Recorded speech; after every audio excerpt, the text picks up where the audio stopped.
Hey, YouTube, this is Southern Prepper One. I'm going to talk about the shortage in the military, and I'm going to talk about an article here. And I will preface this video is 30 seconds ago. I handed off to my wife, my little baby. She's 6 months old now.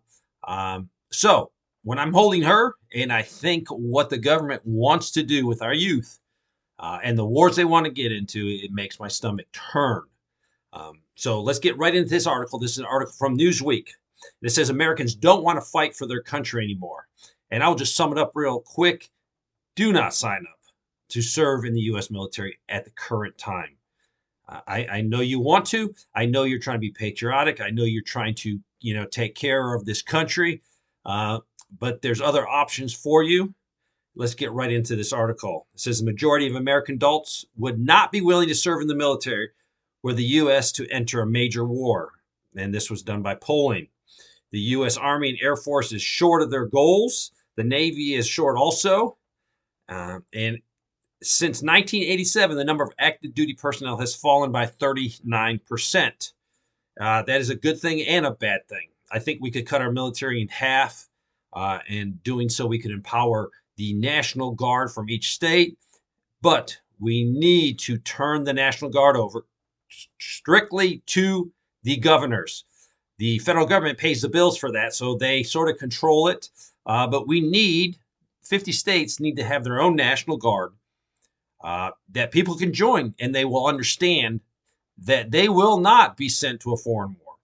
Now, most National Guard members would definitely probably be very willing to protect the continental USA. If you had troops land and were invading, most people would want to help out.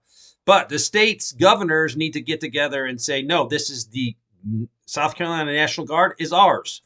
We will be used to defend the continental USA, but we're not going to defend the interests of the Americans, because the interests of Americans are not the interests of the military industrial complex, are not the interests of politicians. They're totally two different ideas.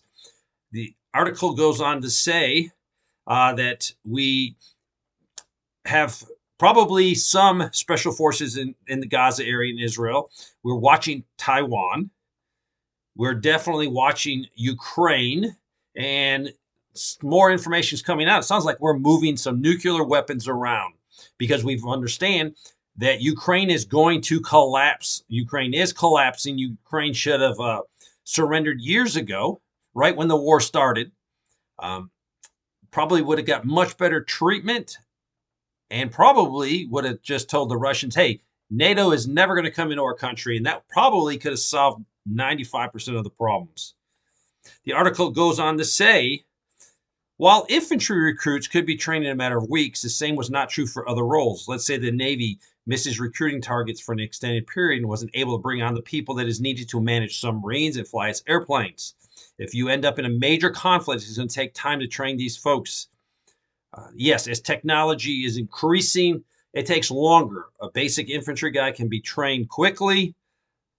I was infantry.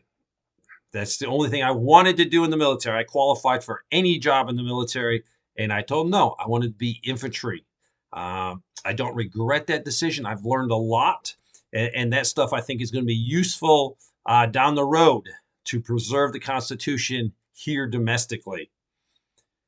So it takes a long time to train a pilot. It takes a long time to train any of the technology-based jobs.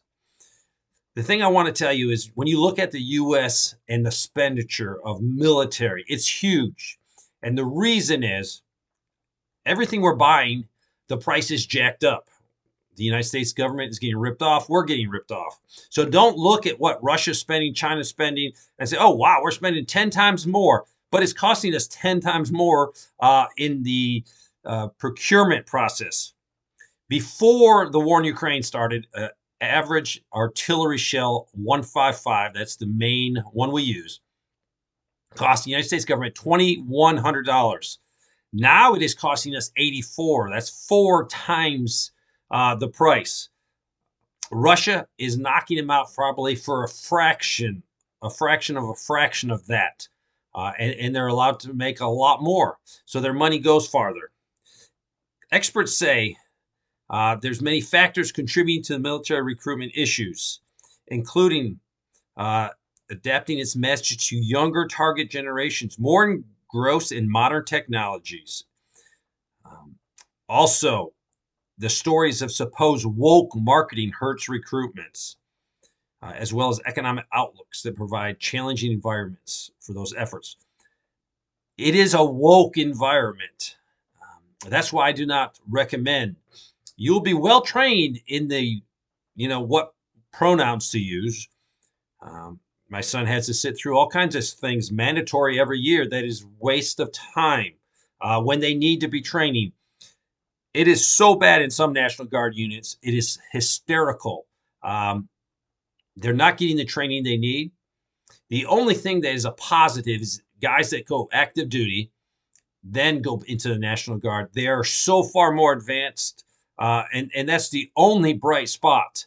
Um, you can instantly tell an active duty infantry soldier compared to just a National Guard soldier. And I'm not saying that in a derogatory way.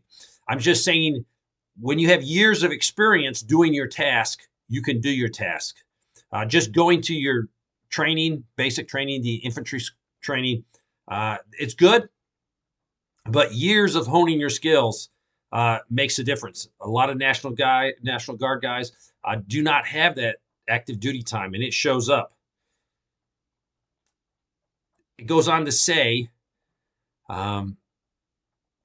if this was a poll, and it said out of 1,029 conducted between October 23rd and 26th, found that 72% of those asked said they would not be willing to serve in the armed forces with all of the conflicts going on. And only 21% said they would. And they are pushing us headlong into a conflict.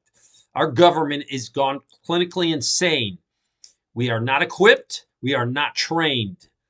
If I hear one more person says, "Oh, Russia's getting beat down," that'd be easy for us. Russia's not getting beat down. They have honing their skills. They have gone peer to peer. They know how to operate a combined arms. They have worked out every bug in their system. So for us to go against them, we are not ready to go peer to peer with them. Continues to say,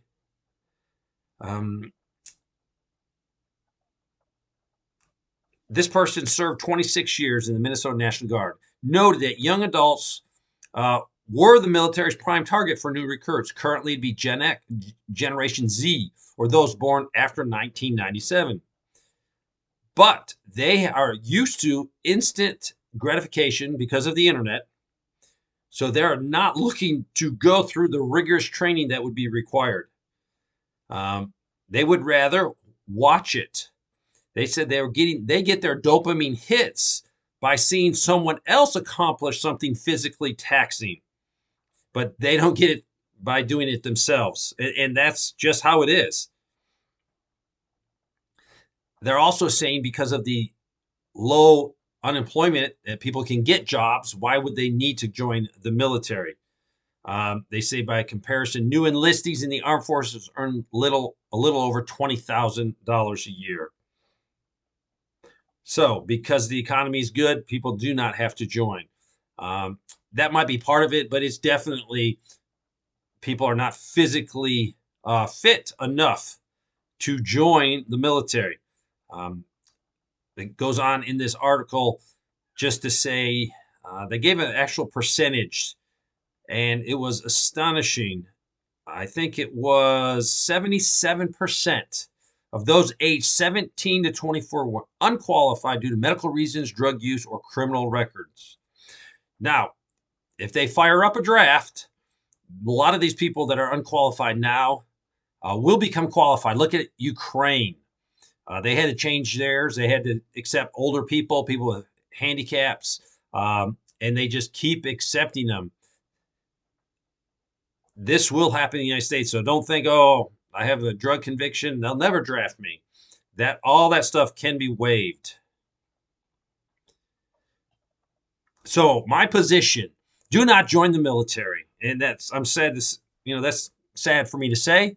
Um, Also, if they do a draft, years ago, I looked back at the draft dodgers of the hippie age of Vietnam, and I was, oh, those idiots, what unpatriotic. No, they're very patriotic. There is no way you can tell me that you will lose your rights by being drafted in the military. You have the right to life, liberty, and pursuit of happiness. Life, liberty, and pursuit of happiness. If you're drafted, you can lose all that quickly. So, to me, I think the draft is wrong. If you can't persuade the average American that he needs to go fight and die in a foreign land, then your cause is probably not strong enough. Your reasoning is not strong enough. That's the ultimate, having your rights taken away, being forced to travel somewhere, fight for maybe a cause you don't believe in.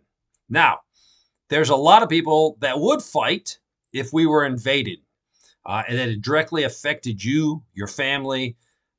So I hope you don't enlist. I hope they don't have a draft.